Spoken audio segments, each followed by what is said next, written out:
Good evening, Facebook friends, and welcome to our YouTube audience also. Glad to have you with us tonight. We're going to go over something that we went over before on this Transparency Thursday night. I'm glad that you're here. We won't be doing this the same way we did it the first time around. This is going to be a reboot of our discussion topic, building blocks to or for good relationships. And what I'm going to do is try to summarize the information that we were hoping to give at that last transmission, which really didn't do that well from what I understand from some of the listeners.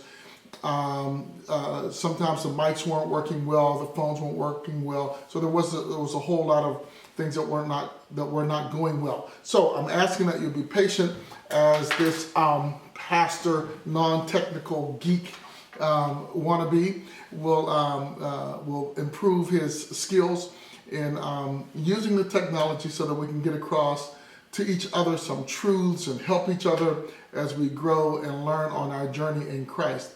I want to appreciate Mark Gray II, that is Mark with a C, Gray II. Also Christopher, the son of Mike and Tasha Samuels, and Michael Jr. From the same family for chiming in with us and helping us with that first volume of Transparency Thursday, Building Blocks Tour for Good Relationships. So let me get started. I won't start back where we started before, but I want to give just some basic information. Now what I'd like for you to do though, is if you can hit me up on a chat on Facebook or however you communicate, that would be excellent. Now, I won't be able to see them here right now, but like immediately when we get done, I'll start responding. We can have some dialogue between us to discuss the different avenues that we will have presented for this evening.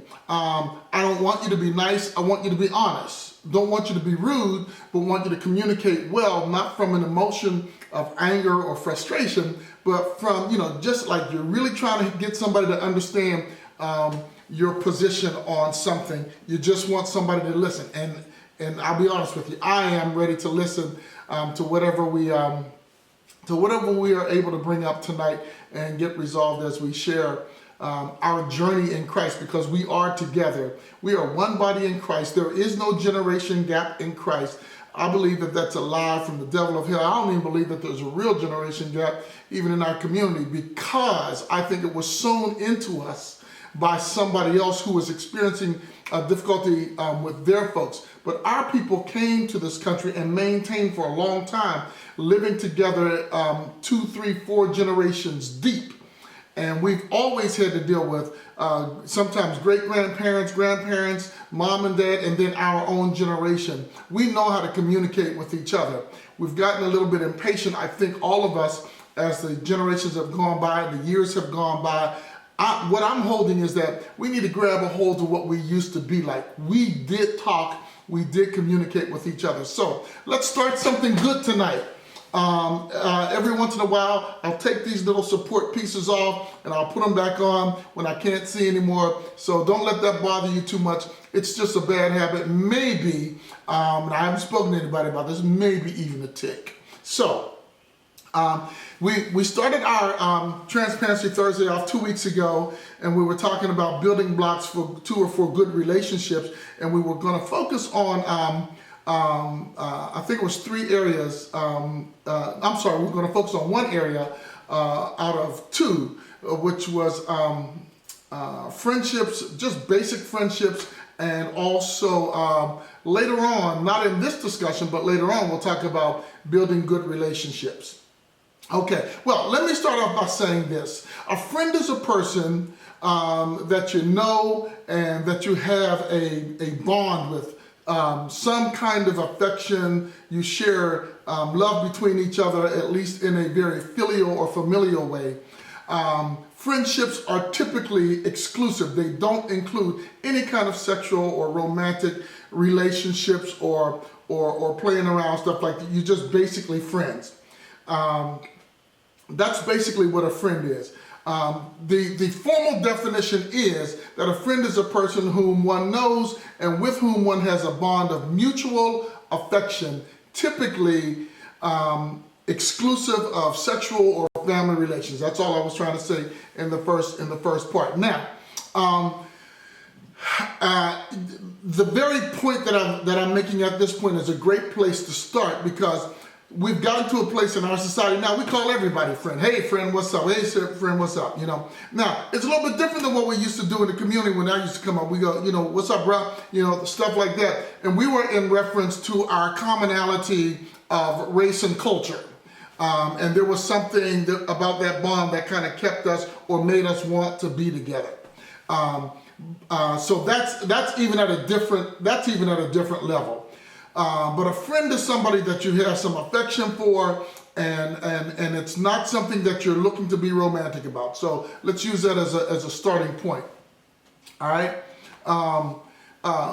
Truthfully, family, friends, and romance are the three areas of relationship that we are mostly involved in.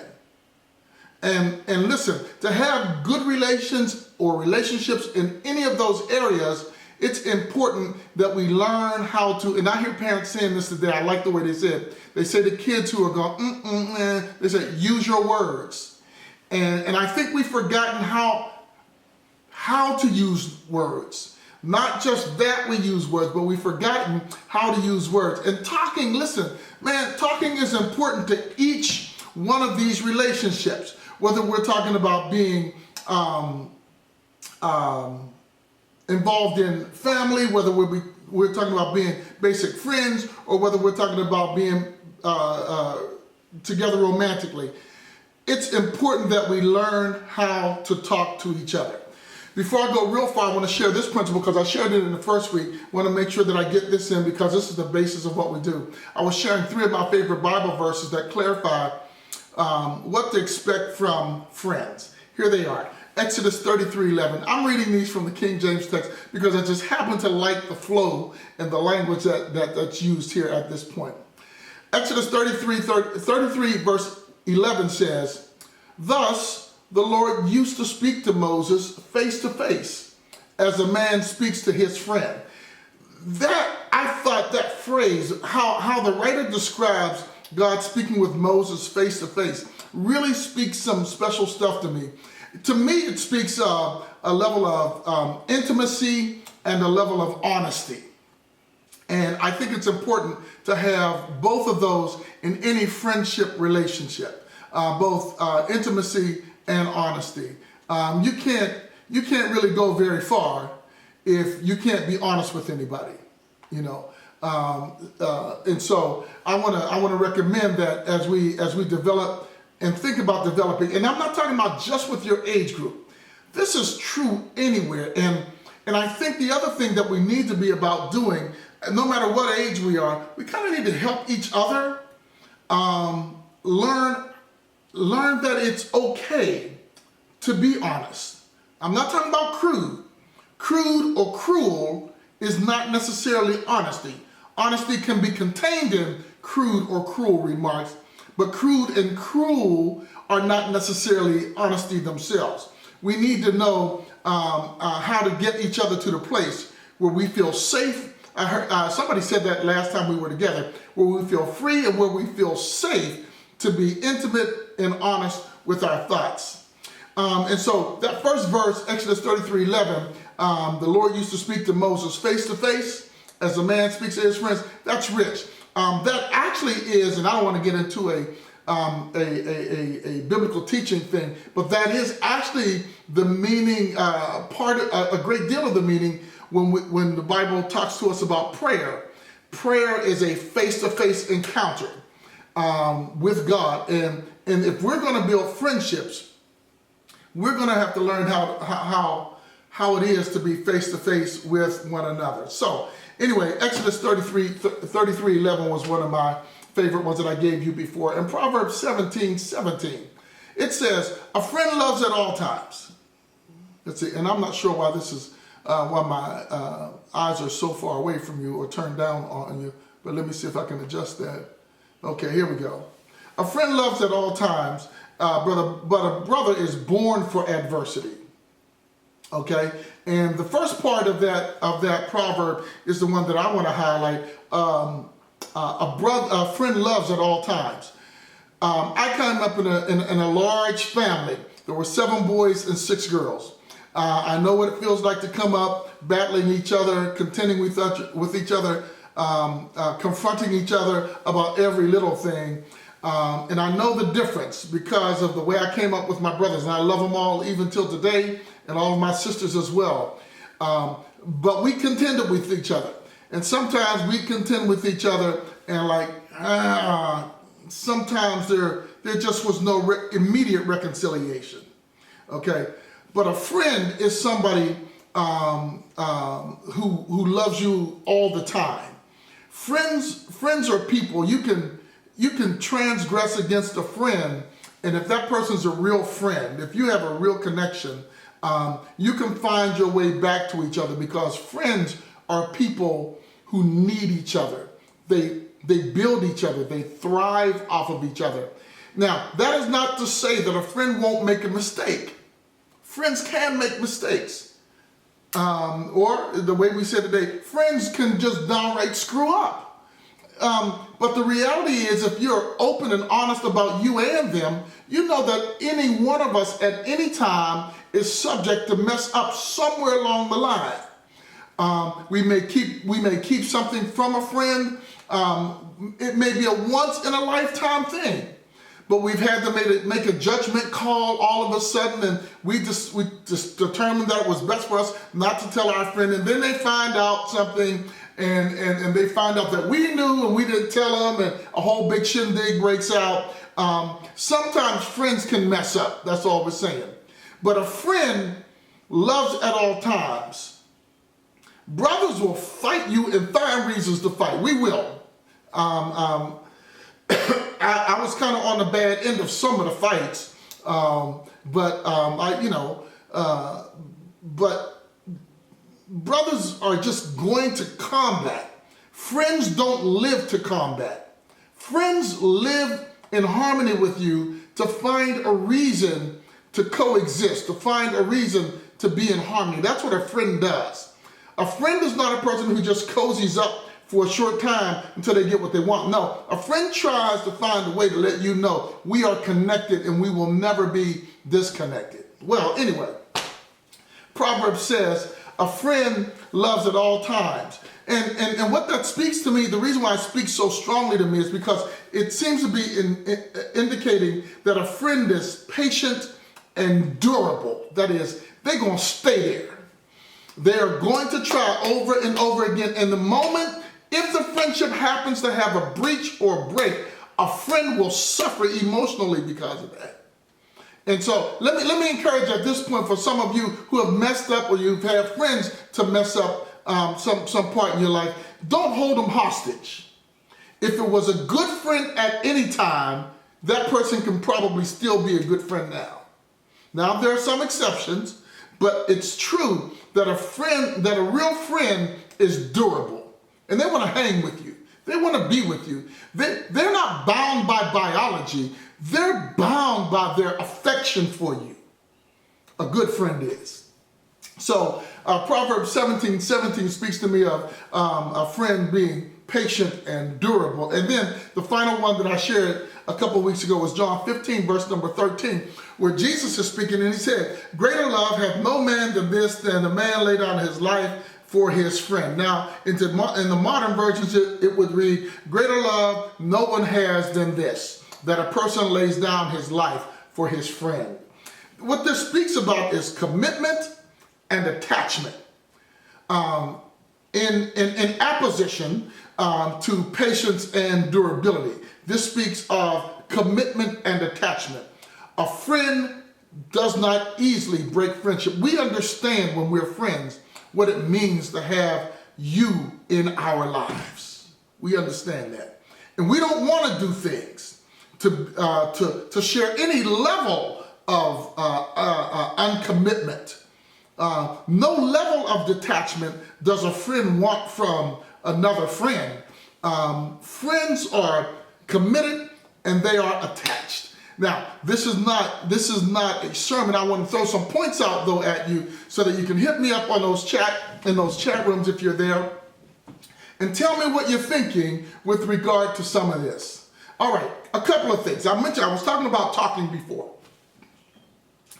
Here's where I think we've dropped the ball somewhat, and I think in a significant way, our not talking or our not being willing to talk has caused us problems in a number of areas, relationally certainly, community-wise for sure.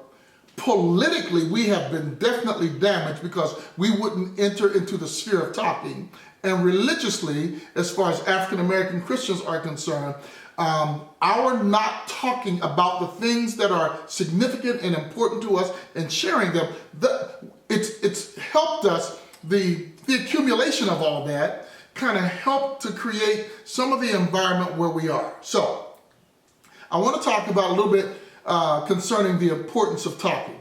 It's important to understand, first of all, what we mean when we open up our mouths to speak.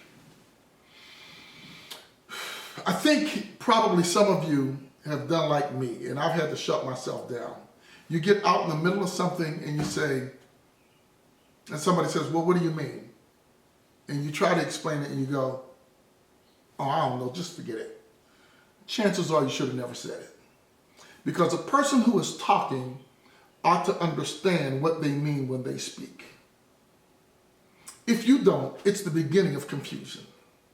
Know what you at least be clear on what you want to communicate. Now, the other side of this is that the speaker needs to clearly understand what he or she wants the other person to know. Know what you want a person to know. If you want to say, like there's a difference if you, just something basic like, I love you. There's a different way in the way you say that to different people. And you need to know what you're trying to communicate when you use the phrase, I love you, to a variety of different people. If you're saying it to a friend, I love you, man. You're not talking about anything physiological happening between you or romantically. But if you say that another way, you'll convey a whole different message. And whether you're talking to a man or to a woman, and if you talk to your child, you don't just say, oh, I love you, just like that. That doesn't communicate anything. You need to understand what you want to be communicated by your words. The listener on the other part, on the other end, or the hearer should have a clear understanding and be able to communicate what he or she, that is what the listener understands the speaker to have said. Don't get angry when people who are listening to you say, well, what do you mean? Do I understand that you're saying, we need to give space. I know that we're in a hurry to do everything today, but talking, we can lose a lot of stuff, man. We can lose friendships, we can lose love relationships, we can lose family relationships. It's worth it to take a minute to understand what somebody is trying to say. If you don't get it, ask them. Don't leave a conversation saying, well, that's what they said, and that's what I took it as. If you don't take it in the way that the speaker meant it, you are sowing the seed for a discontent between the two of you that the speaker may not even know exists.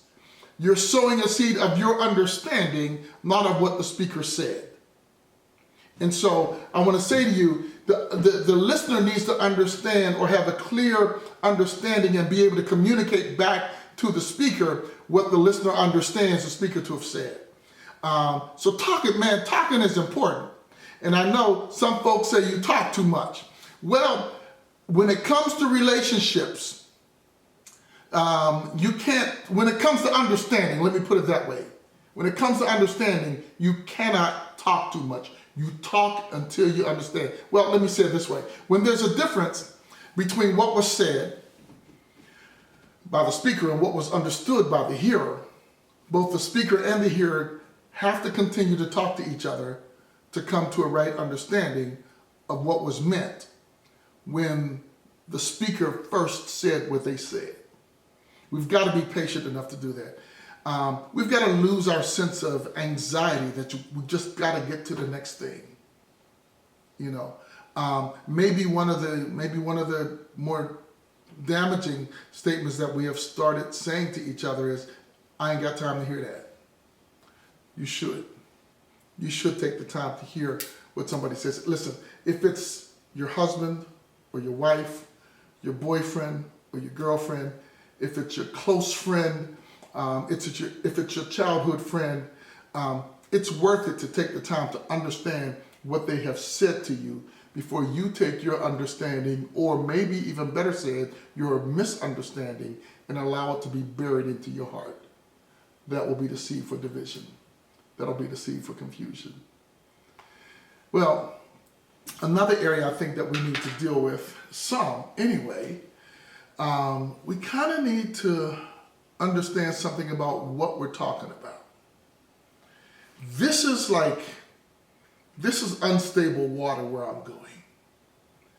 We need to understand that whether the subject we're talking about is an opinion or if it's some truth. Now, for some of us, we're going to have to ask ourselves the question, does an opinion equal the truth? But it is important to understand what are we talking about? Are we talking about an opinion? I think I gave the example, and this is a foolish example, but I'm going to give it anyway. I was talking to my grandson and I said, "Hey, listen, man, it's a fact. LeBron James must be the worst big man to ever come out and play in the NBA. You know, and for me, that's just a fact." Well, is the reality that I spoke that? Does my speaking it make it truth? Do I have the right to say, well, and now everybody who's listening can come out and argue that down really quick. I get that. I know it. But my point is, does the fact that I said it make it true, or is that just an opinion? What might be the difference between what I see when I said it as truth or an opinion? Does truth equal opinion? You know, if I said right now it's dry outside, if I said, wow, it is just so wet outside, and somebody else who's in the same, sharing the same physiological space says, no, it isn't. There's no rain, there's no dew, the sun has been shining bright all day. The ground, when I touch the ground, I get no moisture on my hands. Which one of us is telling the truth? And so I'm submitting to you that we need to know whether what we're saying is opinion or truth. Now, let me mention this here, because it's something that I shared the last time we were together. A fact is a statement or thing that is indisputably the case. A fact is a statement or thing that is indisputable. There's just so much evidence of it, it can't be argued away. Okay? Truth is a statement that is in accordance with fact or reality. Let me say that again. Truth is a statement that is in accordance with fact or reality. In other words, truth is concrete. Like, well, let me use that. I might say the concrete is hard. You can say, oh no, Rob, the concrete's not hard. I said, go ahead and bang your head on it. You figure it out. That'll give you the concrete proof that the concrete is hard. Okay? But you can't get up after banging your head on that concrete and now you got blood all over the place and say, oh no, that wasn't really hard. It was the softness that busted my head. You know? No, it doesn't work like that. Okay? Now, opinion, on the other hand, is a view or judgment that's formed about something, not necessarily, that is opinion, not necessarily based on fact or knowledge. You can have an opinion that is not based on fact or knowledge. In fact, most opinions are based on, not based on fact or knowledge. It's my opinion that the sky is green tonight. Well, the reality is that it looks a bit silvery from where I'm sitting. And I could use my camera, take a picture of that, and get the concrete proof of that. But an opinion is a view or judgment that's formed about something not necessarily based on fact or knowledge. Let me pause for a minute. I know I can't see I didn't open up, I probably can open up a chat room here, and I did not. So I'll see you when I get to the Facebook side. But let me give you a minute to kind of write down some of the things that you're thinking. And in about 30 seconds, I'll just kick back in gear and talk about 4 essential areas of communication. Blah, blah, blah.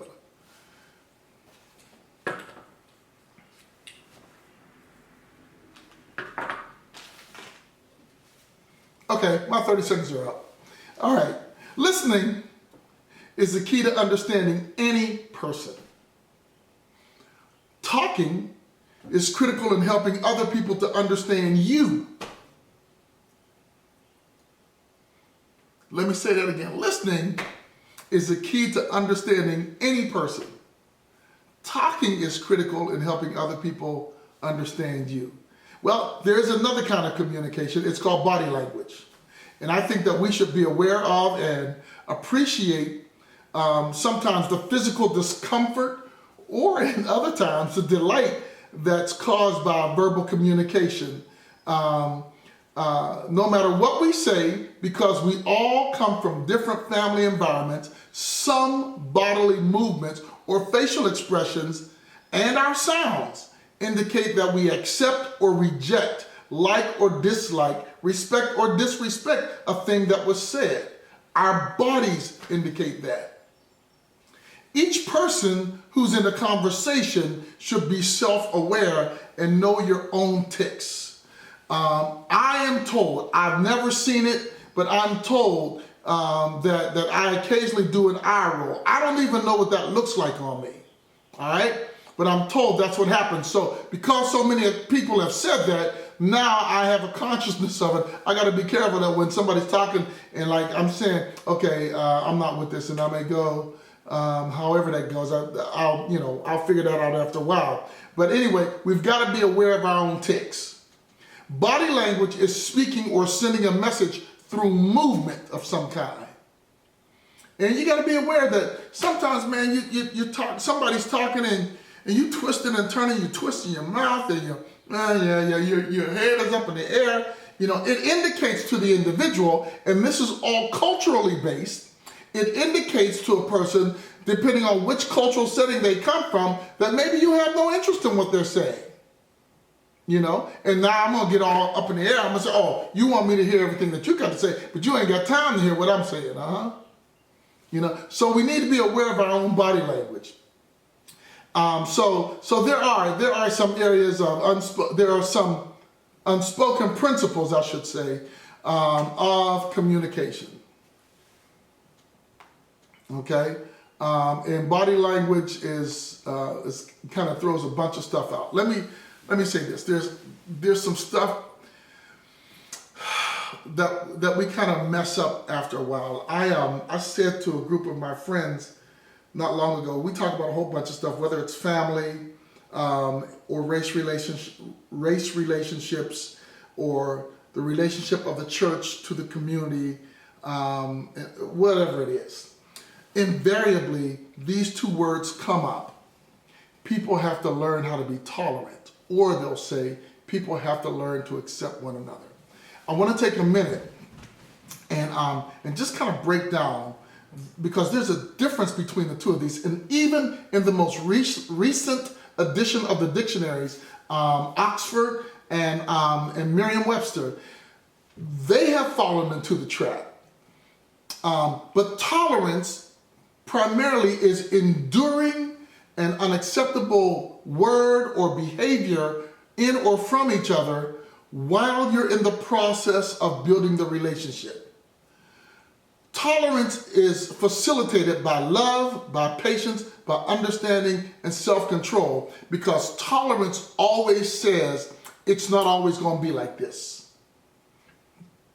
I can endure it. I can endure this flaw until it changes. That's what tolerance is. Acceptance, on the other hand, is treating a behavior or practice as normal for one's social environment or for the social environment. There's a difference between the two. And I would argue that we missed being at the table when the broader society started redefining these words, and it's causing a lot of stuff between us. In marriages now, we don't know whether we're talking about tolerating each other or accepting each other. Our children, we don't know whether to tolerate an F-bomb from a 3-year-old or to accept it. What are we talking about doing with that? And because we are no longer talking to each other and understanding each other at the level of words, we're losing some of the battles that we should be winning in our homes, in our schools, in our churches, in our communities as we walk around. We're losing some stuff. Well, I'll say this. The benefit of accepting each other as equal persons without necessarily accepting all behavior as normal, having the ability to do that builds respect. It enlarges our circle. Our circle of help. I'm here by myself, so I'm only, polluting me. Enlarges our circle of help, builds our self-control, moderates our criticism, and amplifies our relationships or relationship creativity. There is a benefit for us of accepting each other as equal persons without accepting all behavior as normal. Okay? And it builds respect, enlarges our circle of help, builds self-control, moderates our criticism of one another, and amplifies our relationship creativity. So we need to learn the difference between tolerating something and accepting it. We need to understand how when we do learn to accept stuff, what the end result is, and also when we learn how to tolerate people, we know how to do that. We need both of those. Well, there are a couple of relationship blockers. I'm going to be done with this in a couple of minutes, but I want to mention, through the years I've learned that there's some relationship blockers. I was married to a wonderful woman over 40 years, and if the Lord hadn't taken her home, we'd still be together today. But God promised her eternal life, and He gave it to her, and just like that, she was gone, and I'm going to be gone too one day. So, but I learned this being with her and being with the people who were in our friendship circle well over 40 years. Arrogance blocks relationships. The minute you start thinking that you got it going on more than everybody else, I don't care how smart you are, how educated you are, I don't care how much mother wit you have, how much street cred or street wit you have, you get arrogant and you're going to block some really good relationships. Insensitivity is another thing. Man, it's difficult when you're communicating to people I don't care. Man, it's one of the phrases that I can't stand the most. I can't stand to hear children when somebody says, "Oh, you hurt mommy's feelings," and they go, "I don't care." My typical response is, shame on you. You should be ashamed because you should care. Caring is a major part of your humanity. You were made to care. You were made to want a better outcome. So us being insensitive, that's not some kind of bravado. I don't care who I hurt. You ought to care. Because you're not a beast. You're a human. And we ought to be sensitive about some stuff. I'm not talking about overly sensitive, like nobody can say anything to you at all. Football players on the field going to a huddle, you think they're talking about you. Look, I ain't talking about that kind of sensitivity. I'm talking about being aware. Okay? Insensitivity is definitely a relationship blocker. One of the ones that I've heard over the years in doing counseling, and I'm not talking about anybody specifically, but in doing counseling, I used to hear this. I've got a couple. I'm talking to them about stuff, and somebody says, "Well, you knew that about me, when you met me, so now you expect me to change." And I can come from the male or the female. What they're not sensitive to is the fact that real love changes people. It does. I don't care who you are, and not just romantic love, but a real friendship love, which make you change your behavior towards somebody. So insensitivity can often be a relationship blocker. Anger, look, and here's where I think we jumped off the ship. We justify everything that we do today. But anyway, anger is one of those things that can really destroy a relationship. Talking through your anger can be the best thing that you ever do. Go cool down somewhere, go chill out somewhere, and then come back and express in words how you're feeling. Don't express it in an action. Express it in your words how you're feeling, and let that thing take the air out of that hot air balloon. Let that thing come down to size so that you can at least see each other and begin to appreciate and respect each other again, because anger will lead you to disrespect. Anger will lead you to damage in your relationship. Jealousy is a relationship blocker. Man, the worst thing in the world is to be in a relationship with somebody, a friendship relationship, and you can't be friends with nobody else. Really, that's horrible. This is my friend, and that's my friend only. If I see him talking to somebody else, I'm mad. If he goes and does something with somebody else, I'm mad. Man, who does that? Only jealous people. And it will cause jealous people to lose friendships. So if you want to keep your friendships, lose your jealousy. Greed, that's another thing. Definitely a relationship blocker.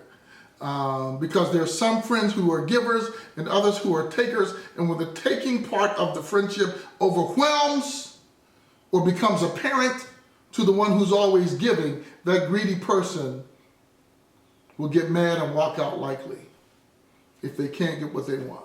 And then finally, selfishness. We're made to share ourselves. We're not made so that we are.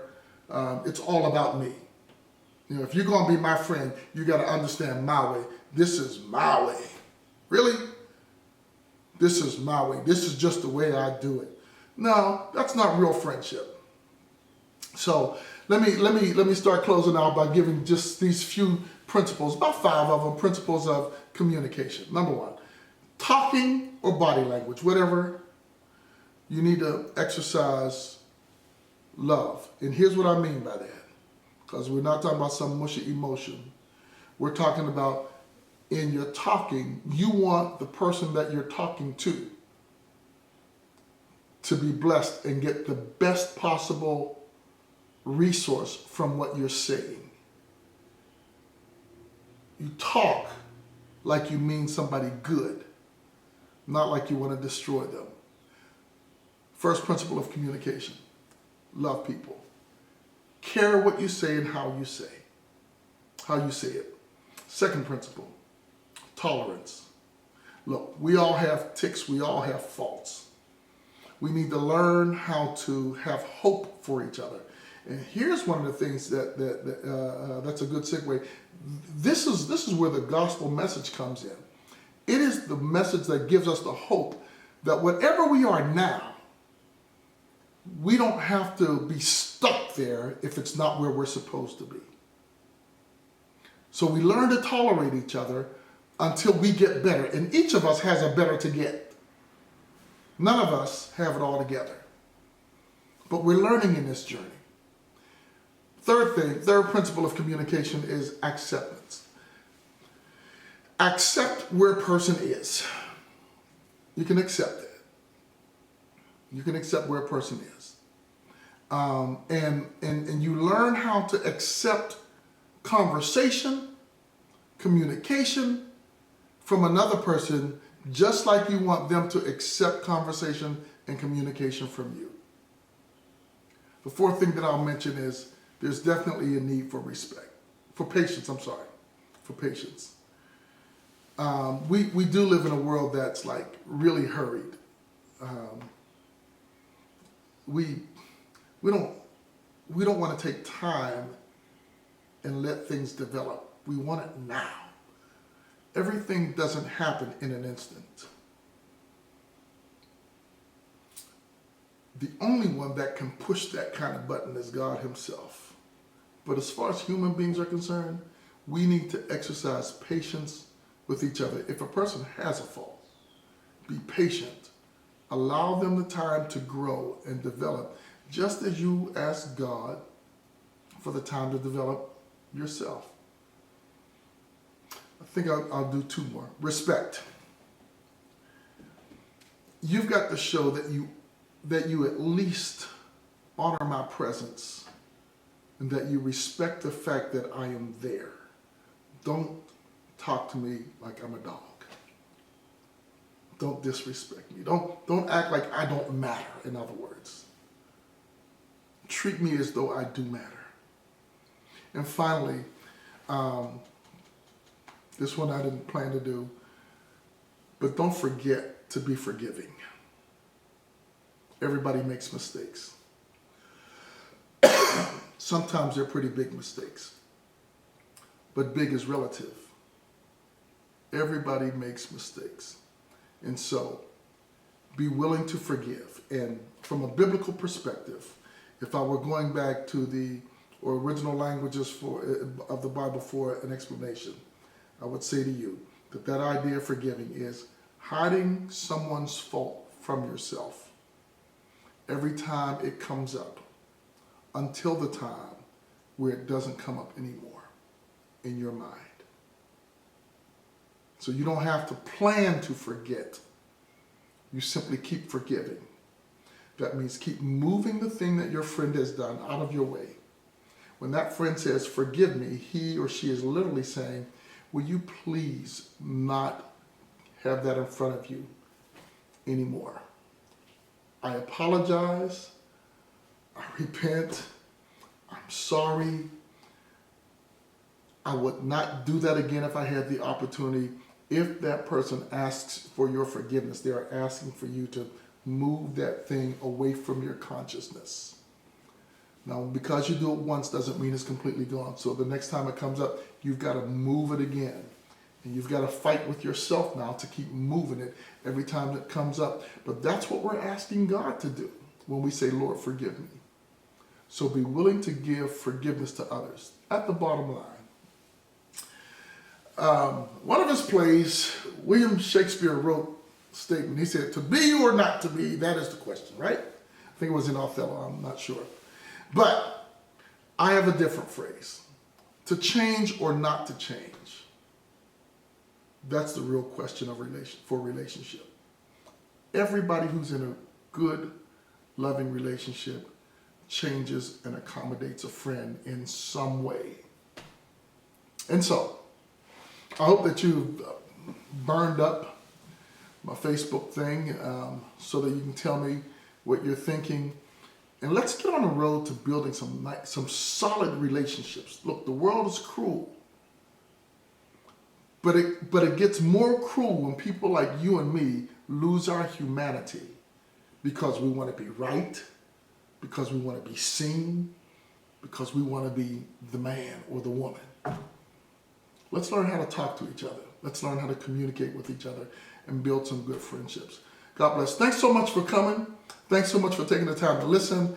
And I'll be, writing back to you shortly regarding your comments. God bless. Have a great night.